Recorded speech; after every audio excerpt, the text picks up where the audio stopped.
కోపంగా ఉంటారేమో అని నా అనుమానం.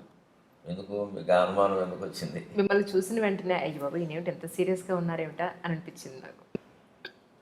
అది మరి ఆ ధోరణిలో ఏమైనా మార్పు వచ్చిందేమో నాకు తెలియదు, కానీ ఈ మధ్యలో సరే, ఇదివరకు ఎప్పుడు నన్ను వేసే ప్రశ్న ఏంటంటే మీరు ఎప్పుడు ఇలాగే నవ్వుతూ ఉంటారా అని అడిగేవాడు. నిజమా? ఇంట్లో కూడా ఇలాగే చమత్కారాలతో ఉంటారా, ఎప్పుడు నవ్వుతూ ఉంటారని నేను సరదాగా ఏమైనా ఉంటే నక్క ఒక చోట ఓడ వేసి ఇంకో చోట గౌరీ కళ్యాణం వాడదు, ఎక్కడున్నా మనిషి ఒకలాగే ఉంటాడు, అందుకే నాకు అదే అలవాటు అన్న. ఇప్పుడు మీరే అడుగుతున్నారు ఈ ప్రశ్న. నిజంగా చాలా కోపంగా ఉన్నారు వచ్చినప్పటి నుంచి. ఏమంటే పొద్దున ఇంట్లో ఏం జరిగిందో మీరు చెప్పండి, ఎందుకు అలా ఉన్నారు వేళ కోపంగా ఉన్నారు? అసలు ఆయన కోపంగా ఉండరు, అంతేనా? ఓహో, గంభీరంగా ఉన్నారు కొద్దిగా కదా. అంటే స్వతహాగా అలాగే ఉంటారా? ఈరోజు ఏమన్నా? లేదు లేదు, అలాగే ఉంటారు. అంతే, అది నిజం. కొంచెం మనకి తక్కువ మాట్లాడతారు. మన అవగాహనలో ఒక పొరపాటు ఏంటంటే సరదాగా ఉండకపోతే కోపంగా ఉన్నట్టు కాదు మనం అనుకుంటాం. చలోక్తులు వేస్తూ ఉండకపోతే ఆయన కోపంగా ఉంటారు అంటాం. ఈ సరదాకి కోపానికి మధ్యలో గాంభీర్యం అనేది ఒకటి ఉంది. అంటే అవసరమైతేనే మాట్లాడటం. ఆ చలోక్తి ఏదైనా అవసరమైతేనే వేస్తాం, పనిగట్టుకుని నవ్వించడానికి వేస్తే కృత్రిమంగా ఉంటుంది. అది సహజంగా రావాలి, కోపమైనా రావాల్సిందే కదా. ఆ సహజ స్థితికి కృత్రిమంగా మనం ఉంటే తెలిసిపోతూనే ఉంటుంది ఎదుటి వాళ్ళకు కూడా. ఆ గాంభీర్యం అనేది ఒకటి ఉంది. ఆధ్యాత్మికతలో గాంభీర్యం చాలా ముఖ్యమైన విషయం. శంకరాచార్య స్వామి శివానంద లహరిలో చెప్తారు, గాంభీర్యం పరిఖాపదం ఘనధృతి ప్రాకార ఉద్యద్గుణస్తోమశ్చాప్తపదం అంట. భగవంతుడు మన మనస్సులో ఎప్పుడు ఉంటాడంటే గంభీరంగా ఉంటాడంట. గాంభీర్యం అంటే లోతైన విషయం. సముద్రం గంభీరం అంట, సముద్రాన్ని గంభీరం. హిమాలయం గంభీరం అనరు, హిమాలయం ఉన్నతం అంట, ఎత్తు. సముద్రం గంభీరం, లోతైంది, సముద్ర గాంభీర్యం అంటారు. ధైర్యం వస్తే మేరుపర్వతం చెప్తారు. లోతుతైన తత్వం అయితే గాంభీర్యం అని చెప్తారు. నిజానికి నాకు తెలిసి నాకు లేనిది ఆ గాంభీర్యం. నాకు ఆ గాంభీర్యం అలవాట్లేదు, కానీ ఈ మధ్య ఒక 7-8 ఏళ్ళుగా నేను అలవాటు చేసుకుంటున్నాను కదండి. సో నేను గుర్తించిన మార్పు అంటే అది కోపంగా భావించాలి, లేదు కోపం కాదు, గాంభీర్యం. నేను ఖచ్చితంగా నేను అలవాటు చేసుకుంటున్నాను. ఎందుకంటే ఆధ్యాత్మికంగా మనం ఎదుగుతున్నప్పుడు గంభీరంగా ఉండాలి. ఎదగాలి అన్నా ఉండాలి, ఎదుగుతున్నా ఉండాలి. ఇంకా చిల్లర మాటలు, చిల్లర చలోక్తులు, ఇంకా ఏదో పని కట్టుకుని నవ్వించాలనుకోవడం, ఇలా లేకపోతే ఏమనుకుంటారో అనుకోవడం, లేకపోతే ఇంటికి ఎవరో రాగానే వారేదో అనుకునే విధంగా మనం ప్రవర్తించడం, ఇవన్నీ ఉండవు గాంభీర్యం అంటే. ఆ గాంభీర్యం అవసరం ఎందుకంటే పరిఖాపదం అన్నారు దాన్ని. అంటే మన హృదయం ఒక కోట అనుకోండి, మన హృదయం ఒక కోట. ఆ కోటలోకి, కోట అంటే దుర్గం కదా, శివుడు దుర్గాధిపతి, దుర్గాదేవి భర్త కదా. అందుకని దుర్గాధిపతి అయిన శివుడు దుర్గంలోకి రావాలి అంటే కోట చుట్టూ పరిఖ అగర్త ఉన్నట్టుగా మన చుట్టూ గాంభీర్యం ఉండాలి. అంటే ఈయనతో అంత చనువుగా మాట్లాడలేము, ప్రతిదీ మాట్లాడడానికి వీలు లేదు అని అనుకోవడమే మంచిది. అవి మాకు చూడగానే నెత్తిమి కూర్చోవాలనిపిస్తుంది అంటే అది గొప్పతన విషయం కాదు, లోకమైపోతాం మనం. అది ఎవరైనా ఒక చలోక్తులు విసిరే వాళ్ళకి, చలోక్తులే పనిగా బతికే వాళ్ళకి, హాస్యం మీదే వేదిక మీద కార్యక్రమాలు చెప్పేవాళ్ళకి అవసరమేమో నాకు తెలియదు, కానీ ఒక ఆధ్యాత్మికవేత్తకి గాంభీర్యం చాలా అవసరం. ఇక్కడ గాంభీర్యం ఏమవుతుంటే లోతు కదా సముద్రం. సముద్రంలో మీకు పగడాలు ఉన్నాయి, రత్నాలు ఉన్నాయి, మట్టి మశానం కూడా ఉంది, లోపల తిమింగలాలు ఉన్నాయి. ఏది బయటపడదు, ఏముందో తెలియదు. నిజానికి నాలో నేను గుర్తించిన లోపం ఏంటంటే ఆ గాంభీర్యం లేకపోవడం. ఒక 7-8 ఏళ్ల క్రితం వరకు నాకు గాంభీర్యం తెలియదు.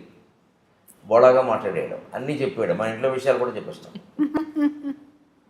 ఈ మధ్య గమనిస్తే ఆవిడే ఉంటుంది ఆ విషయం. ఒక 5-6 ఏళ్ళుగా బాగా తగ్గింది ఆ విషయం. ఎందుకు అంటే అదేదో మనం మామూలుగా చెప్పేస్తున్నాం, కానీ ఒక్కోసారి బయటికి అది వ్యతిరేకంగా వెళ్ళిపోతుంది. దాని ప్రభావాలు వేరుగా ఉంటాయి. అది సహజంగా మాట్లాడడం, బోళాగా మాట్లాడడాన్ని సహజంగా తీసుకునేవాడు తక్కువ. మామూలుగా మనకి పెద్దవాళ్ళు చెప్పే మాట ఒకటి ఉంటుంది, నేను నువ్వు పొగుడుకోకు ఎవడో నమ్మడు, నేను నువ్వు తక్కువ చేసుకోకు అదే నిజం అనుకుంటారని. ఈ సూక్తి ఈ మధ్య నేను 4-5 ఏళ్ల క్రితం చూశాను ఎక్కడో. అమ్మ బాబోయ్ పొరపాటు చేస్తున్నామని గ్రహించాను నేను. ఏమైనా మనకు ఉన్న విషయమే. నేను సహస్రావధానంలో 750 పద్యాలు అప్పగించాను, అది వాస్తవం మాది, లేకపోతే ఎందుకు ఇస్తారు నాకు ఆ బిరుదం? కానీ అలా ఆయన చెప్పుకోవాలంటే ఇంకెవరైనా చెప్పొచ్చు కదా అని ఎవరిని పెట్టి చెప్పిస్తామా? అంటే నిజం మన గురించి మనం వాస్తవం చెప్పినా సరే పొగుడుకోవడం కింద భావిస్తాం. అలాగే బోళాతనంగా నాకేమిటో అలా గలగలా మాడడం అలా మాట్లాడడం అలవాటు అంటే అంత బాగుడని ఆయన ఒప్పుకున్నారుగా అంటాడు. అందుకే ఈ ప్రవృత్తులు ఎప్పుడైతే చూస్తున్నామో లోకాన్ని చూస్తుంటే మన వల్ల లోకం ఎదగడం అనేది ఒక పారిశ్రమ అయితే లోకం వల్ల మనం కూడా ఎదుగుతాం. లోకాన్ని చూస్తున్న కొద్దీ కొన్ని అనుభవాలు వస్తాయి. నాకు వచ్చిన అనుభవం ఏమిటంటే మనకి గాంభీర్యం లేదు. ఈ శివానందరాజులో శ్లోకం చదివినప్పుడల్లా నన్ను అది ఎత్తి పొడుస్తున్నట్టుగా ఉండేది. నీవు ఉందా? మిగిలిన అందులో ఉన్నాయి. ధృతి ధైర్యంగా ఉండడం, ఇంద్రియ నిగ్రహం ఉండడం, ఇవి నాకు భగవంతుడి దేవలో నాకు ఉన్నాయి. గాంభీర్యం తక్కువ నాదు. ఎందుకంటే ఉన్నదన్నట్టు మాట్లాడేయడం, చెప్పేయడం దానివల్ల గొడవలు ఏమి పెద్ద ఏమి రాలేదు. అది పెద్ద నాకు ఎప్పుడు సమస్య కాలేదు. కానీ అనవసరంగా ఎందుకు మనం చెప్పాలి అసలు విషయం? మన ఇంట్లోదే కావచ్చు, మనం ఎవరితో పొద్దున్న కాసేపు మాట్లాడాం, ఆ మాటలు మనకి ఇంకోటితో చెప్పాల్సిన పని ఏంటి అసలు? అది ఒకసారి వాళ్ళకి ఇబ్బంది కావచ్చు, మనకి ఇబ్బంది కావచ్చు. అందుకని గంభీరంగా ఉందాం. నేను ఒక 7-8 ఏళ్ళుగా ప్రయత్నం చేసి ఉంటున్నా. ఆ గాంభీర్యాన్ని మీరు చూసుకోండి. కరెక్ట్ చెప్పారండి. కోపానికి గంభీరానికి మధ్య తేడా ఉంది. అది గాంభీర్యం మనిషి అలవాటు చేసుకోవలసిన లక్షణం.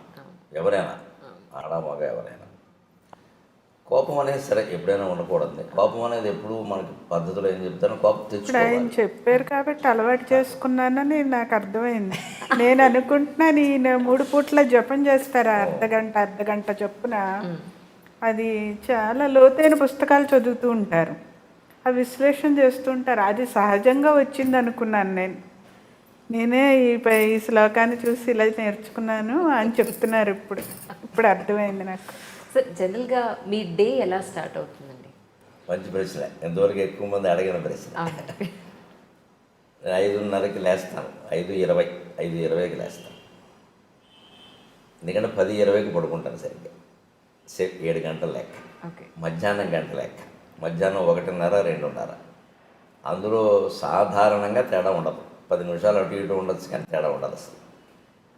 ఆ గంట సేపు మధ్యాహ్నం, రాత్రి 7 గంటలు, 10:20, 5:20. సరే 6:30 వరకు కాలకృత్యాలు, స్నానపానాలు సరిపోతే ఏమీ కాఫీ టీలు కానీ ఏమీ పుచ్చుకోవడం ఉండదు. 6:30కి టీవీలో వచ్చే నా కార్యక్రమం వీలైతే నేనే చూస్తాను ఇంట్లో ఉంటే. ఎందుకంటే మనం శ్రోతగా వినడం వేరు, చెప్పడం వేరు. ఇప్పుడు ఎక్కడెక్కడ శ్రోతలు ఇబ్బంది పడతారో, సాగదీసామనుకుంటారో, లేదా చెప్పలేదు అనుకుంటారో, ఇంకా చెప్పాల్సింది అనుకుంటారో, అవన్నీ మనకు తెలుస్తాయి. అందువల్ల వీలైతే చూస్తాం. లేకపోతే వేరే ఊళ్ళో ఉంటే ఇంక మళ్ళీ ఏదో యూట్యూబ్ చూడడం, లేకపోతే ఏదో స్మార్ట్ ఫోన్ పెట్టుకోవడం, ఇవన్నీ అసలు మనకు లేవు. ఇంకా ఏదో హోటల్లోనే ఎక్కడ ఉంటే టీవీలు కుదరదు. ఎవరింట్లో ఉన్నా పొద్దునే వెళ్ళి టీవీ పెట్టమని చూస్తే అక్కడి నుంచి వాళ్ళు కాఫీ పట్టుకొస్తారు, అక్కడి నుంచి పత్రిక వస్తుంది. ఇవన్నీ కుదరవు. ఏదో వారంలో 1-2 రోజులు కుదిరితే చూస్తాను. లేకపోతే వెంటనే నా జపానికి నేను వెళ్ళిపోతాను. సరే, సహజంగా మనకి కులాచారం ప్రకారం వచ్చిన సంధ్యావందనం ఉంది, అది గాయత్రి జపం. అది అయిపోయాక 8 వరకు పూర్తిగా నా జపదపాలు, పారాయణలు ఉంటాయి. నాకు పొద్దున్న సంధ్యావందనం తర్వాత నేను చేసేది ప్రత్యేకమైన జపం ఏం లేదు, గాయత్రి జపం ఒకటే. తర్వాత ఎక్కువ పారాయణ చేస్తాను. అంటే పారాయణ అంటే మళ్ళీ ఒకటే రోజు విష్ణు సహస్రం, రోజు లలిత సహస్రం ఇలా నియమంగా చదవడం కాదు. గ్రంథ పఠనం అనాలి దాన్ని, పారాయణ అనడానికి లేదు. గంటలో 6 పుస్తకాలు చదువుతాను. ఒకటి శివపరమైంది, ఒకటి విష్ణుపరమైంది, ఒకటి అమ్మవారి పరమైంది. మన హిందూ ధర్మంలో వీళ్ళు ప్రధాన దేవతలు ఈ 3. ఇంకొకటి ప్రత్యేకం 10 నిమిషాలు శంకర సాహిత్యం, శంకరాచార్య సాహిత్యం. తెనాలి సాధనా గ్రంథ మండలి వాడు 21 పుస్తకాలు వేశాను. భగవంతుడి దేవల్ల ఆ 10 నిమిషాల సమయం పెట్టుకోవడం వల్ల నేను సుమారుగా హైదరాబాద్ వచ్చాక మొదలుపెట్టిన ఆ సాహిత్యాన్ని 8 ఏళ్లలో 21 పుస్తకాలు పూర్తి చేశాను. ఒక్కొక్కటి 400 పేజీలు ఉందే పుస్తకం. ఒక్కొక్కటి 400 పేజీలు ఉంటుంది. రోజుకి 10 నిమిషాలు మాత్రమే కేటాయించి నేను 8 ఏళ్లలో 21 × 400 అన్ని పేజీలు పూర్తి చేశాను. అలాగే శంకర సాహిత్యం యోగ వాసిష్టం నాకు బాగా ఇష్టమైన గ్రంథం. నాకు పూర్తి నిశ్చింతైన జీవితాన్ని ప్రసాదించిన గ్రంథం. నిజంగా వాల్మీకి మహర్షికి, వశిష్ఠ మహర్షికి నేను రుణపడి ఉన్నాను. నిజంగా దాన్ని రచించింది వాల్మీకి, చెప్పింది వశిష్ఠుడు.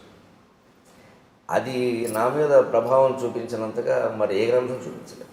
నా జీవితం కూడా నా మీద అంత ప్రభావం చూపించలేదు. ఆ గ్రంథం అంత చూపించింది. దాని గురించి నేను చిన్నతనంలోనే విన్నది ఏమిటంటే, ఈ చదివినవాడు పిచ్చాడు అయిపోతాడు, లేదా మహాజ్ఞాని అవుతాడు. అయితే మహాజ్ఞాని అవుతాడు, లేదా పిచ్చివాడు అయిపోతాడు. మా ఊళ్ళోనే అటువంటి పుస్తకం చదివి పిచ్చివాడు అయిన వాడు మేము చూసాం. ఈయన ఎందుకు ఇలా పిచ్చివాడు అయ్యాడని మా అమ్మని అడిగితే ఫలానా గ్రంథం చదివి ఇలా అయ్యాడు అని చెప్పింది. ఏముంది అసలు ఆ గ్రంథంలో మీరు చదివాను? మొత్తం జగన్ మిథ్య అని ఉంటుంది. బ్రహ్మసత్యం జగన్ మిథ్య శంకరాచార్య చెప్పిన సిద్ధాంతం వేదంలో ఉన్నదే. కానీ చాలా పచ్చికి నిజాలతో మనం మొహం బద్దలైపోయే నిజాలతో చెప్తాడు. ఇది నువ్వు ఒప్పుకోకపోవచ్చు కానీ సత్యం అంటాడు అంతే. అందరూ చదవచ్చు అంటారా? అందరూ చదవచ్చు కానీ అంటే దానికి తగిన పరిపక్వత ఉండాలి. ఇప్పుడు ఆ పరిపక్వత లేకుండా చదివితే పిచ్చాడు అవుతారు. మా ఊళ్ళో నాయుడు అని ఒక ఆయన ఉండేవాడు. ఆయన ఇలా పాపం తిరుగుతూ ఏదో ఆయనలో పద్యాలు పాడుకుని మాటలు పాడుకునేవాడు. అతను అందరూ పిచ్చివాడు అనేవారు. మా అమ్మని ఏమిటమ్మా అతను అంటాడంటే, అతను 2 పుస్తకాలు చెబుతారా, యోగ వాసిష్ఠ అంటే అదొకటేను, సీతారామాంజనేయ సంవాదం అని ఒకటి ఉంది తెలుగులో. పరశురామ పంతులు లింగమూర్తి గురుమూర్తి గారు రచించాడు. అంటే సీతాదేవి హనుమంతుడు కలిసి రామతత్వం గురించి చర్చిస్తారు. సీత చెబుతూ ఉంటుంది, హనుమంతుడు వింటూ ఉంటాడు, ప్రశ్నిస్తూ ఉంటాడు. ఈ 2 చదవడం వల్ల వాడు ఎలా అయ్యాడని అంటున్నాడు రా అన్నారు. నాకు అప్పటి నుంచి ఆ 2 చదవాలని పట్టుదల. చదవలేదు ఇంకా మీరు అవి? 2 పూర్తి చేసి 2 చదివాను, అయినా కాలేదు. అదేంటున్నాను మరి. అయ్యానో లేదా ఆవిడ చెప్పాలి. ఇప్పుడు నేను కాలేదని నాకు లేదండి, మీరు పిచ్చాడనంటే నేను చేయగలిగిందండి. ఆవిడ చెప్పిందే నిజం. మన గురించి మనం ఏమనుకుంటాం అన్నదానికంటే ఎదుటి వాళ్ళు ఏమనుకుంటారు. పోనీ ఎదుటి వాళ్ళు అంటే ఇప్పుడు మీ పోటుగాడు ఎప్పుడో పరిచయం అవుతారు. ఆవిడ ఇచ్చి కాపురం చేస్తుంది. లేదంటే నేను ఖాయంగా పిచ్చిపోవడానికి ఆవిడంటే మాట్లాడడానికి వెళ్ళలేదు నేను. అదే నిజం. కానీ కాలేదు. ఏమంటారమ్మా మీరు? సార్ మీ మీదే వదిలేరు. ఆవిడ ఏమంటుందో నాకు తెలియదు కానీ నేను ఎలాంటప్పుడు జోక్ వేస్తాను సహజంగా. నన్ను పిచ్చాడని ఆవిడ అంది అనుకోండి, కాకపోతే నేను ఎందుకు చేసుకుంటాను అయిపోయా. కాబట్టి నన్ను చేసుకున్నాను, మంచివాడు అయితే నేను ఎందుకు చేసుకుంటాను, ఇంకేముంది, గొడవ లేదు అంతే. దానికి అది ఆ ప్రభావం అలా ఉంటే నాకు అప్పటి నుంచి చదవాలని పట్టుదల. ఈ సీతారామాంజనేయ సంవాదం అనేది నేను అప్పుడే చదివా, 18 ఏళ్ళ వయసులోనే చదివా, తెప్పించుకుని చదివా, ఏం కాలేదు. కానీ గొప్ప సందిగ్ధావస్థలో పడింది మనసు. ఏదో అపూర్వమైన సత్యం ఉంది, మన స్థాయికి మనకు అర్థం కావట్లేదు జగత్తు గురించి. అదే మనం ఇంకా చదవాలి. ఈ అండంలో ఏమైందంటే మనస్సు హేతుబద్ధత లేనిది మనం అంగీకరించొద్దు అనే నియమానికి వచ్చేసింది, ఆ ఆలోచనకు వచ్చేసింది. అందుకే 18 ఏళ్ల ప్రాయంలో నేను నాస్తిక్ గ్రంథాలు, కమ్యూనిస్ట్ గ్రంథాలు కూడా చదివాను. క్యాపిటల్ చదివాను, రంగనాయకం గారి పుస్తకాలు చదివాను, శ్రీశ్రీ రచనలు చదివాను, చలం పుస్తకాలు చదివాను, విస్తృతంగా చదివాను. ఇంకా చదవడం అంటే అప్పటికి ఇప్పటికీ ఒకటే అలవాటు, పట్టుకోవడం. ఇంకా అయితే అప్పటికి ఇప్పటి తేడా ఏంటంటే అప్పుడు ఒక పుస్తకం పట్టుకుంటే అదే చదువుతూ ఉండేవాడిని. ఇప్పుడు అలా కాకుండా నా మనస్సు నేను నిగ్రహించుకుని ఏ పుస్తకం అరగంట మించి చదవను, నా ప్రణాళిక నాకు. అక్కడ మనసు ఆపుకుని, అది ఎంత రసవత్తరంగా ఉన్నా సరే అక్కడ ఆపు, లేదా ఎంత విసుగొస్తున్నా సరే అది చదవాలి అనుకుంటే చదవాల్సిందే, విసుగు వచ్చినా సరే. అది ఎంత రసవత్తరంగా ఉన్నా ఆపేయాలంటే ఆపేయాల్సిందే. మన మనసు మీద మనకు నియంత్రణ లేకపోతే ప్రపంచంలో ఏం చేయాలి? ఇవాళ ప్రపంచంలో అనేక సంక్షోభాలకు అదే కారణం. వ్యక్తి జీవితం పాడవడానికైనా, మొత్తం ప్రపంచ యుద్ధాలకైనా మనస్సు మీద నియంత్రణ లేకపోవడమే కారణం. ఆ నియంత్రణ నాకు శివానంద లహరి చదివే కలిగింది. అందుకే నాకు శివానంద లహరి చాలా నా జీవితాన్ని మొత్తం ఇలా మార్చేసిందని చెప్పచ్చు. అలాగా ఉండడం వల్ల ఆ యోగ వాసిష్టం తర్వాత నేను పూనికి దాన్ని సంపాదించాలని చూస్తుంటే విచిత్రంగా ఎక్కడో దొరకలేదు నాకు అది. ఎందుకంటే ఎప్పుడో 100 ఏళ్ల క్రితం వెన్నెలకంటి సుందరరామ శర్మ గారిని ఒక ఆయన తెలుగు వచనంలో రాశారు దాన్ని. ఆ మూలం ఎక్కడో ఉందేమో, ఎక్కడో దొరకలేదు నాకు. సరే తర్వాత ఉద్యోగాలు, మారడాలు, ఏవో ఇవన్నీ వ్యవహారాలు అంత శ్రద్ధ చేయలేకపోయాను. తర్వాత మళ్ళీ చదవాలనే తృష్ణ కలిగాక చాలా విచిత్రంగా ఏదో ఉయ్యాల్లో పిల్లాన్ని పట్టుకుని ఊరంతా తిరిగామన్నట్టుగా మా ఇంట్లో మా నాన్నగారు ఇచ్చిన 30 పుస్తకాల్లో అది ఉంది. ఆ పుస్తకాలు ఏవో తాటాకు పుస్తకాలు ఎక్కువ ఆయన ఇచ్చినవి, తాటాకు పుస్తకాలు. మరి మనం ఏం చదువుతాం, ఎవరికో ఇద్దాం లేనట్టుగా ఉండే ఒకటి. తర్వాత అశ్రద్ధ వల్ల కొంత ఏదైనా ఆఫ్ చేసాం. సరే ఆయన వేదసం మా నాన్నగారు వేద పండితుడు, అవధాని, వేదంలో అవధాని అంటారు. వేద సంబంధమైన పుస్తకాలు మనకి ఎందుకు వచ్చి మనం ఏం చదవలేదు, ఏదో తప్పు స్వరంతో చదివితే లేనిపోని ఇబ్బందులని అలా అట్టి పెట్టారు. అనుకోకుండా ఉన్న ఆ పుస్తకాల్లో ఇంచుమించు ఒడిలిపోతూ పుస్తకం పేజీ ముట్టుకుంటే చినిగిపోయేలా ఈ పుస్తకం దొరికింది. యోగ వాసిష్టము, ఇలా వెన్నెలకంటి సుందరరామ శర్మ అనువాదము. ఇదేమిటి ఇక్కడ పెట్టుకున్నాం మనం దీన్ని అని వెంటనే నేను అప్పుడు చదవడం మొదలుపెట్టాను. అప్పటికి 40 ఏళ్ళ వయసు వచ్చేసింది. ఈ సీతారామాంజనేయ సంవాదం ముందే చదివాను కానీ ఇది చదివాను. అప్పుడు మొత్తం ప్రపంచం ఎలాగా విడిపోయినట్టు విడిపోయింది అంతే. నాకు ఒక ప్రయోగశాలలో ఓ పుష్పంలో వస్తువును అడ్డుకోత నిలువుకోత గీసేసి బకబకాలుగా విడదీసి పరిశోధన చేసి ఇదండి దీని విషయం అని బయట పెట్టేస్తాడు శాస్త్రవేత్త. నాకు జగత్తుకు సంబంధించిన విషయం అంతా బయట పడిపోయింది అంతే.